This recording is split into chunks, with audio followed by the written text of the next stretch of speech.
Je vais vous parler de deux exemples qui sortent un peu de l'ordinaire. Il ne suffit pas de faire de filtres et de contrôles, comme nous l'avons vu tout à l'heure, avec les systèmes d'IA générative, il faut aller un peu plus loin. Et mon premier exemple, c'est ce jeune homme au Canada en 2021 qui avait perdu malheureusement sa petite amie qui est morte à la suite d'une maladie foudroyante.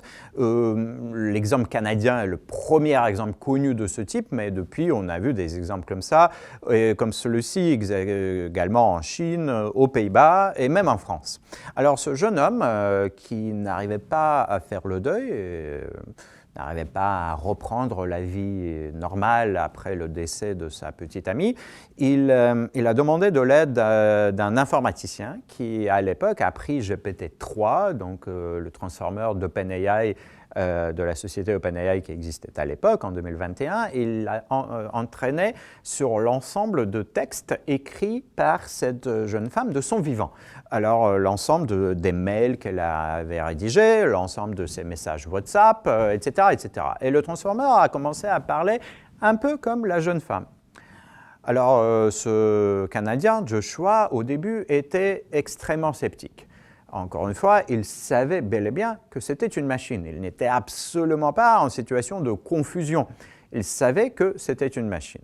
Et il a commencé à parler avec la machine, et puis au bout de quelques phrases, quelques dizaines de phrases, il a commencé à vivre quelque chose, à vivre une transformation psychologique, émotionnelle, qui est devenue avec le temps absolument majeure. Et il le dit ici, il le dit intellectuellement, je savais que c'est une machine.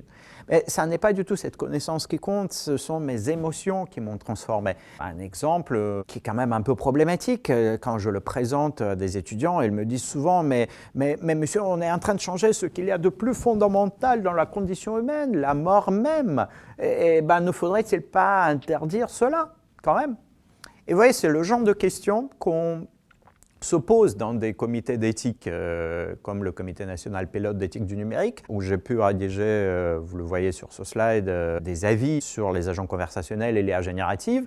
Pourquoi? Parce que tout interdire, c'est priver Joshua, ce jeune homme, d'une thérapie, d'une technologie presque salutaire qui lui a réellement aidé.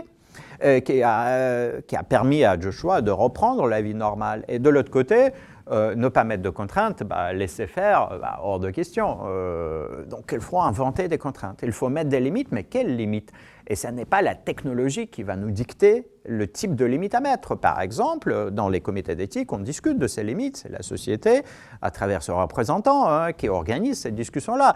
Donc par exemple, on peut dire, si un chatbot imite une personne décédée, et lui-même devrait aussi imiter la mort quelque part. C'est-à-dire qu'au bout de 10 000 phrases ou de 20 000 phrases, par exemple, il devrait mettre sa mémoire à zéro, remettre à zéro la mémoire, effacer.